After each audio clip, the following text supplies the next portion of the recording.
Olá, meu nobre aluno do primeiro ano do ensino médio, olha só. Vocês viram nessa aula de número 29 sobre ligação metálica, né?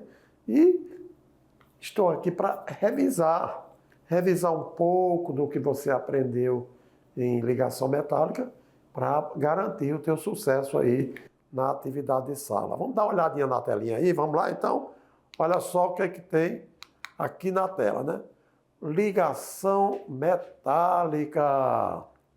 Uma vez que os elétrons são bons condutores de corrente elétrica, é de esperar que eles possuam em sua estrutura elétrons livres para se movimentarem. Então, os elétrons, eles ficam livres, né? Porque se tratam exclusivamente de metais. E esses elétrons liberados são chamados semilivres ou livres porque possuem mobilidade na estrutura, embora não consiga abandonar o cristal ou o metal. Tá legal? Eles ficam disponíveis, como se estivesse livre, né? Essa é uma das evidências que conduziram à elaboração do modelo de ligação química que existe nos metais. Por isso nós chamamos de ligação metálica. Ainda assim, o que é corrente elétrica? Então, falar de corrente elétrica, a gente pensa em fluxo, né? Então, corrente elétrica é o fluxo ordenado de cargas elétricas que estão em movimento. Então, se tem elétrons em movimento, esse fluxo ordenadamente, nós chamamos de corrente elétrica. Tudo bem, então aqui foi para revisar alguns conceitos básicos quando trabalhamos com ligação metálica, ok?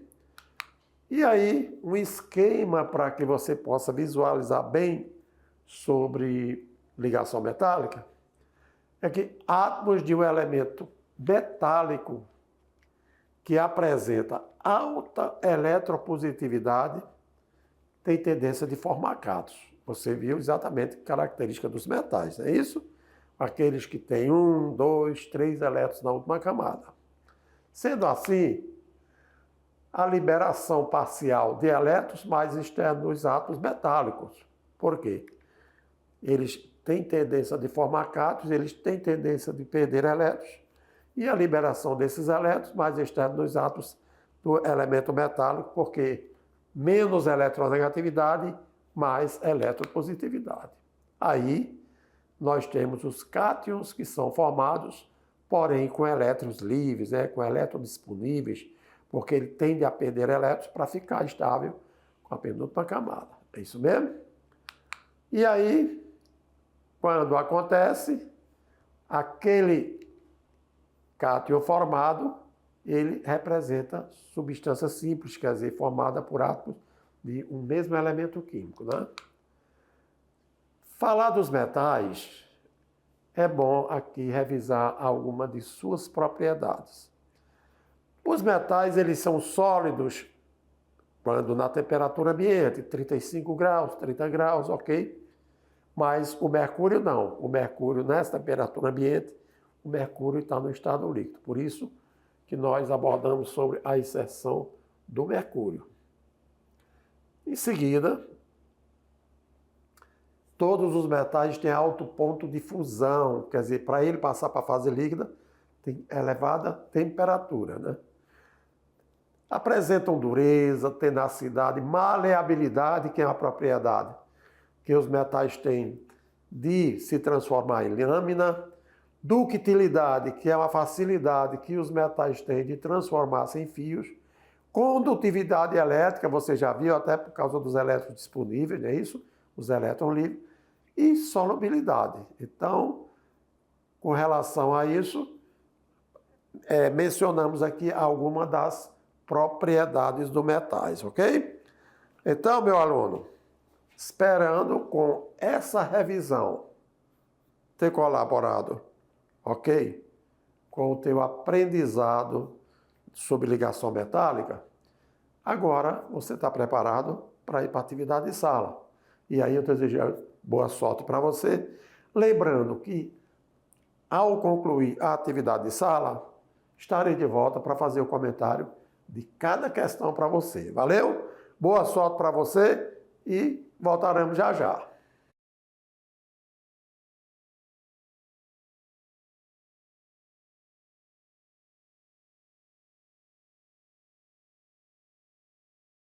E agora, você fez a atividade de sala. Entendo eu que você acertou todas as questões, ok? Mas mesmo assim, que você tiver tido dúvida em alguma delas, estou aqui de volta para comentar, para esclarecer, porque o que vale é o seu aprendizado.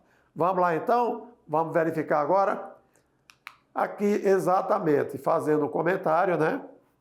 A respeito de cada questão, temos que a questão de número 1 diz o seguinte: para a realização de um determinado experimento, necessitou de um material que possuísse propriedades típicas de substâncias dúcteis, quer dizer, aquelas que se transformam em fio, né? Também substâncias maleáveis, insolúvel em água e bom condutora térmica. Esse material com essas propriedades resulta na ligação entre átomos de... Então, que tipo de átomos pode favorecer esse tipo de ligação? Será que foi da letra A, cobre e zinco? Olha aí. As propriedades que está mostrando ali, você já deve ter visto, né? São de quê? De metais, né? Então, cobre e zinco são metais, ok? Se liga aí, ó. A letra B não pode, por quê? Sódio é metal, mas cloro é um ametal. Ele forma ânion, não forma cátion. A letra C, ferro e oxigênio. Oxigênio também não é metal, ferro é. A letra D, nem flúor e nem xenônio são metais. E na letra E, nem carbono nem silício são metais. Então, a probabilidade aí seria o quê? Da resposta certa. Olha aí, a letra A, porque cobre e zinco são metais, apresentam alta eletropositividade, portanto, ligações metálicas, ok? Geralmente acontece entre os metais, valeu? E aqui no comentário está exatamente assim, ó. Letra A, correto. Cobre e zinco, a união desses dois metais por ligação metálica forma um latão, que será insolúvel em água, sendo também um condutor térmico, ducto e maleável, comum a todos os metais, né? O latão é uma liga metálica formada por cobre e zinco. Então, a letra B, errado. A ligação Na e cloro formam um composto iônico, sólido, solúvel em água, porém não condutor de eletricidade, não ducto e não maleável. Na letra C, também errado, porque ferro e oxigênio formam o composto Fe2O3, que é um composto iônico, é um óxido, não condutor de eletricidade, não ducto e também não maleável. Na letra D, o flúor e o xenônio formam o composto FeXSC, que aí você tem uma molécula. Composto molecular também não apresenta ductilidade nem maleabilidade. E a letra E é errado, porque carbono e silícios não formam compostos dúcteis e também nem maleáveis, ok? Então, lembrando assim, vamos agora para agora só vivenciando, meu caro aluno. Deu para entender direitinho, né? O porquê que era a letra A? Ótimo. A segunda questão diz o seguinte: os metais possuem muitas propriedades características que fazem com que eles tenham uma grande funcionalidade no nosso dia a dia. Essas propriedades vêm do tipo da estrutura e do tipo de ligação dos metais. As propriedades de ductilidade, maleabilidade, brilho e condutividade elétrica caracterizam respectivamente. Caracteriza o quê? Cloreto de potássio e alumínio, cobre e prata, o talco e o mercúrio, letra D, a grafite e o diamante, letra E, aço e PVC. Lembrando, cloreto de potássio, na letra A, é um sal, é um composto iônico, ok? não apresenta ductilidade e nem apresenta maleabilidade. Apenas o alumínio, sim. Na letra B, observe que só tem metal, hein? Cobre e prata. Então, ó, a tendência da letra B ser a resposta correta. Talco e mercúrio. Bom, talco é uma mistura, ok? De substâncias que não geram maleabilidade e ductilidade. Grafita na letra D e diamante. Grafita é carbono, diamante também é carbono, são as formas alotrópicas do carbono. Então também não tem essas propriedades. Letra E, aço é uma liga metálica, sim, mas PVC, o que é PVC? Policloreto de vinila. Então, substâncias orgânicas derivadas do petróleo e tal, que não apresentam a maleabilidade, nem a ductilidade. Sendo assim, a resposta certa está no cobre e na prata. Olha lá. As propriedades, ductilidade, maleabilidade, brilho e condutividade elétrica caracterizam, respectivamente, os metais cobre e prata. Tá joia? Ainda temos o quê? Uma terceira questão. Mas eu tenho certeza aí, meu aluno, você que está na sala de aula, pela revisão que fizemos, pelos comentários durante a aula, você acertou todas as questões. A primeira foi a letra A, a segunda a letra B. E partindo para a terceira questão. Na terceira questão, fala o seguinte. Nas indústrias de fabricação de alumínio, mais de 70% dos recursos empregados é energia elétrica. Um recurso que, apesar de escasso, ainda é muito barato no Brasil. Esse custo é ainda inferior para empresas que possuem subsídio e paga até um terço do preço pago pelos consumidores residenciais. Grande parte dos lingotes produzidos aqui é exportada e lá fora eles são transformados em componentes automotivos e equipamentos que o Brasil precisa comprar por um preço muito mais alto. Então está disponível na revista Veja, ok? De abril de 2001. Levando em consideração, meu aluno, o que o enunciado apresenta, tá bom? Sobre a fabricação de alumínio, são siderúrgicas, né? Onde usa o processo de eletrólise e que a matéria-prima básica principal é a energia elétrica, né? A energia elétrica que facilita as reações na obtenção do alumínio, né? Do alumínio metálico. Assim sendo, as ligações químicas entre os átomos de alumínio presentes nos lingotes produzidos são do tipo: será que essas ligações são iônicas? Iônicas é quando acontece uma ligação entre cátions e ânions.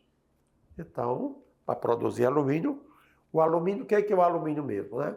O alumínio não é um metal? Tá. Então, a letra A está descartada. Letra B, aquela interação molecular de polo. Então, força de interação molecular? Não. Os alumínios se formam não através de ligação ou interação de polo. Agora, a letra C é uma ligação, através de ligações metálicas, que o alumínio se constitui. Então, muita tendência aí, né, meu aluno? Para a letra C. Vamos verificar o restante, hein? Na letra D, será que é por ligação covalente, gente? Ligação covalente, elas acontecem entre metais e ametais, entre hidrogênio e ametais, porque são ligações que acontecem por compartilhamento de elétrons, aqueles átomos que têm 4, 5, 6 ou 7 elétrons na última camada. Então, eles se combinam, eles compartilham elétrons para garantir sua estabilidade. Não. Já ligação iônica é um cátion que tem 1, 2 ou 3 com um ânion, né, cujo ametal tem 5, 6 ou 7 elétrons na última camada. Então, na letra D também não, porque ligação covalente são as responsáveis pela formação de moléculas através de ligações covalentes por compartilhamento de elétrons. Letra E, cristalina, na formação de cristais. Bom, as ligações iônicas até favorecem, como o cloreto de sódio, né? Cloreto de sódio, na temperatura ambiente, ela é como se fosse cristais, mas não em relação ao alumínio que se está se falando, né? E aí, vamos para a resposta correta? Se você acertou nessa questão, que as ligações exusadas do alumínio presentes no lingote são produzidas por ligações metálicas, parabéns, esta é a resposta correta. E aí, comentando, olha só, as ligações entre os átomos de alumínio presentes no lingote produzidos são do tipo ligação metálica, tá bom? Isso na obtenção do alumínio como metal puro, tá joia? Assim sendo, meu caro aluno, esperamos ter trazido para você os esclarecimentos necessários para que, entre as diversas ligações químicas, você entender o que são realmente ligações metálicas. Quando esses metais, as ligações vão acontecendo, então é a estrutura que eles apresentam, aí sim, eles são maleáveis, pode se transformar em lâminas, eles são dúcteis, pode se transformar em fios, eles são bons condutores de eletricidade, o próprio nome já está dizendo, né? Porque tem nuvens de eletrolíveis na estrutura, tá bom? E, que legal, são bons condutores térmicos. Sendo assim, olha lá, durante esta aula, durante a revisão, a atividade de sala que você resolveu e os nossos comentários, esperamos ter contribuído para o aprendizado de mais uma ligação química, não é isso? Vimos ligações iônicas, ligações covalentes, ligações coordenadas e vimos também a ligação metálica nessa aula, tá bom? Boa sorte para você, meu caro aluno. Espero você na próxima aula.